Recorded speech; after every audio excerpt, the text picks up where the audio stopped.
Ted Scott is still beside Scottie Scheffler, but the memorial footage changed how their partnership looks.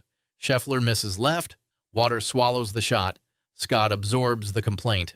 "I don't know what to do," Scottie says before insisting that a flushed 7-iron should never have produced that result. The silence became the story. Online clips removed the calm image around golf's player. Fans watched the champion continue talking while his caddy moved toward the drop zone, offering confirmation that the strike was good. That does not prove anyone suddenly quits. It explains why "I can't do this anymore" attached itself to a longtime team member who has carried clubs through Scheffler's rise. Ted has managed yardages, wind calls, expectations, and moments when quiet dominance turns into frustration. Calling the PGA Tour in chaos stretches one exchange into a crisis, yet dismissing it as caddy work misses the power imbalance caught by the microphone. Scheffler had the trophies. Scott had the silence. The audience chose sides. Once the timeline is clear, you may decide the headline points at the wrong man. Subscribe and give me your first reaction below. Now let us follow the exchange beyond the edited clip. The edited clip begins after the damage is already done. To understand the weight of Scott's silence, you have to understand what this partnership had become before one wind call placed it under suspicion. Ted Scott did not arrive as an unknown caddy looking for his first chance. He had spent 15 years working with Bubba Watson, helping him win 2 Masters titles. When that partnership ended in 2021, Scott considered moving away from full-time caddying. The job demands long weeks, constant travel, public criticism, and responsibility for decisions the player ultimately executes. Scott had already experienced the best and worst sides of that arrangement. Scheffler offered him a reason to return. Their connection was personal before it became commercially valuable. They knew each other through Bible study, and Scheffler wanted somebody whose values matched his own. He told Scott that he wanted to work with a Christian because that was how he tried to live. Scott discussed the opportunity with his family before accepting it.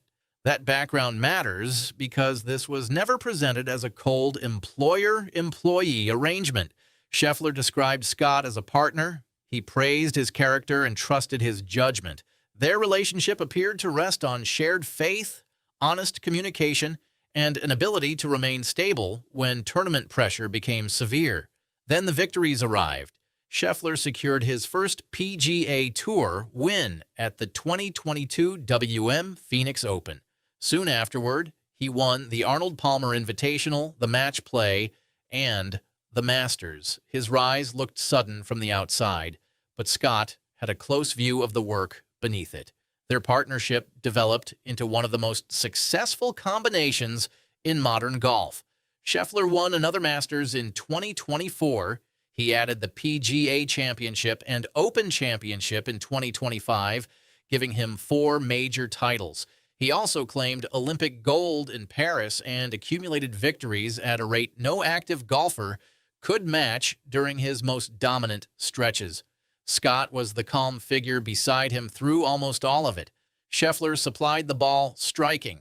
Scott handled distances, course information, wind judgments, emotional management, and the quiet conversations that television viewers rarely hear. Success changed the scale surrounding them.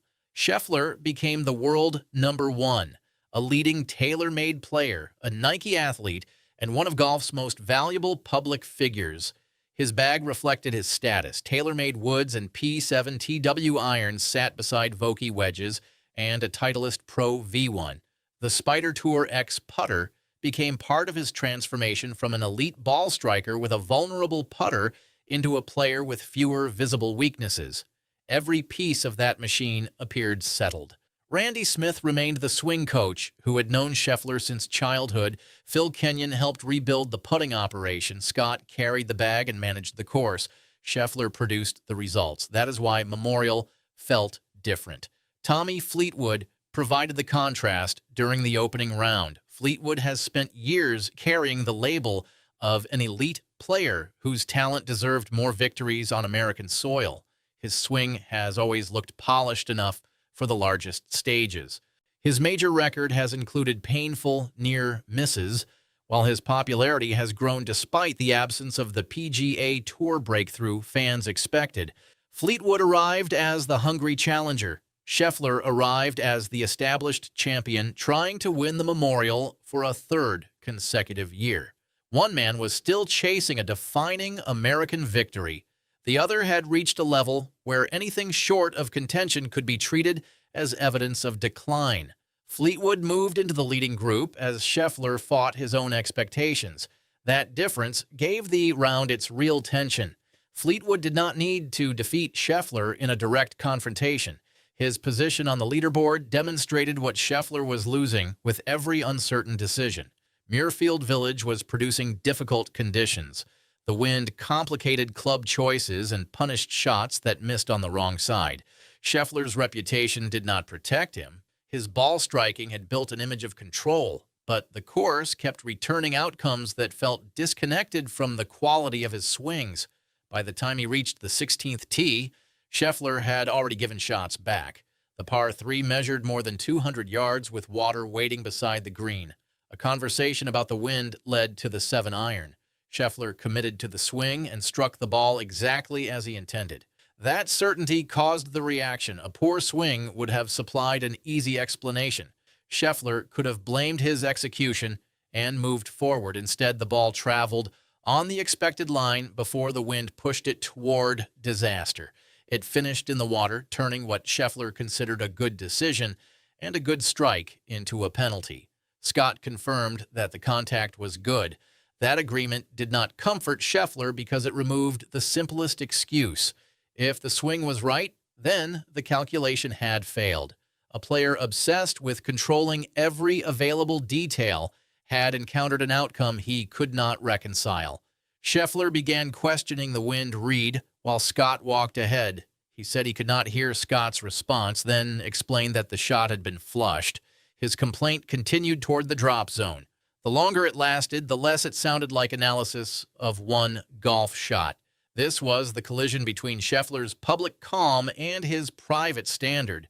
Quiet dominance does not mean the absence of anger. It often means anger has been compressed into a system that normally works.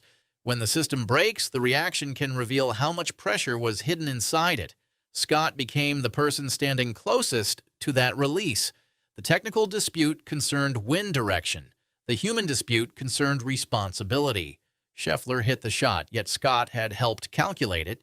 The player controlled the swing, while the caddy supplied information. Nature changed the result, but nature could not stand beside Scheffler and answer him. Scott could. That created the uncomfortable image viewers saw. The world's highest-ranked golfer continued explaining his frustration, while his caddy moved forward and absorbed it. Scott did not challenge Scheffler publicly. He did not remove the bag. He did not turn the exchange into a confrontation. Scheffler made double bogey on the hole. He recovered with a birdie at the 17th and finished with a 1/73. The score left him 6 shots behind the leading mark and damaged his attempt to claim a third straight Memorial title. Fleetwood's presence sharpened that damage. While the challenger created opportunities, the champion argued with an outcome he could not reverse. Their different paths exposed the cruelty of expectations. Fleetwood could use a strong round to move closer to something missing from his resume. Scheffler could play respectable golf and still appear to be falling apart. The cameras captured that contrast, but the internet transformed it. Once the video reached social media, the leaderboard became secondary.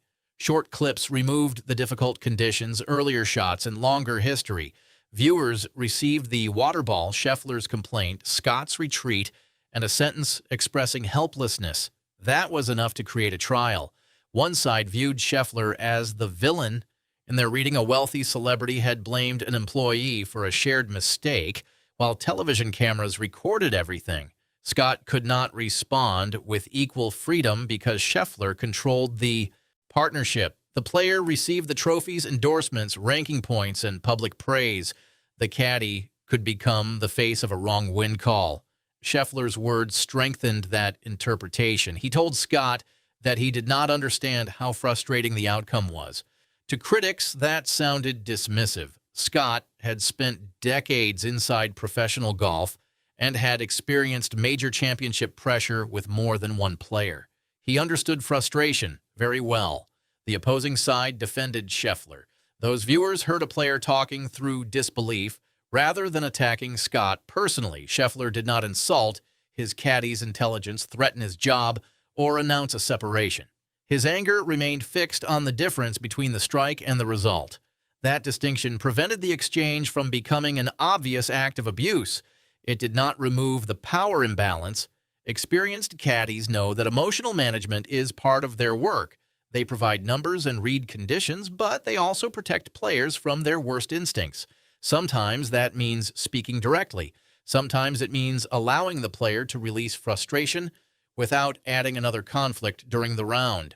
Scott chose silence because a public argument could not remove the double bogey. It could only damage the remaining holes. Social media treated that silence as evidence of something larger. Viewers began imagining the words Scott might have wanted to say. The phrase, "I can't do this anymore," fitted the picture because Scott appeared tired of absorbing the complaint. It sounded believable when attached to his body language. Believable is not the same as verified. No credible report established that Scott said those words. No resignation statement appeared on his social accounts. Scheffler's representatives did not announce a change. The PGA Tour did not confirm that Scott had left the bag. The language of quitting grew from interpretation. Scott's silence created an empty space, and the internet filled it with a sentence that completed the drama. A separate event made the theory easier to sell. During the 2025 FedEx St. Jude Championship, Scott left because of a family emergency in Louisiana. Brad Payne replaced him for the final round. Michael Cromie later filled in at the BMW Championship before Scott returned for the Tour Championship. That absence was real, but it was not a professional breakup. Scheffler expressed support for Scott, and their partnership resumed. Connecting that family emergency to the memorial exchange creates a suspicious timeline only by removing its actual explanation. Scott has previously stepped away from full-time caddying considerations. He had contemplated a different direction before Scheffler recruited him in 2021. That history also makes a resignation story sound possible, yet possibility cannot turn an invented quotation into fact. The stronger story lives beneath the false certainty. Scheffler's success has created an impossible emotional economy. A normal player can accept a difficult round as part of professional golf. Scheffler enters events with victory treated as the expected result. A finish that another golfer would celebrate can lead to questions about his form. One bad swing receives analysis. A good swing producing a bad result feels even worse because it threatens the belief that preparation guarantees control. Fleetwood represents the other side of that system. His pursuit has often required patience after close finishes and missed chances. He has learned to continue without receiving every reward his golf appears to deserve. Scheffler built his dominance by expecting correct work to create correct outcomes. The memorial forced those identities beside each other. Fleetwood pursued opportunity through uncertainty. Scheffler confronted uncertainty as if it were a breach of the rules.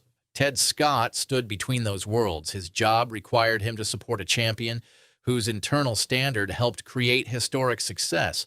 That same standard could turn one win calculation into a public interrogation.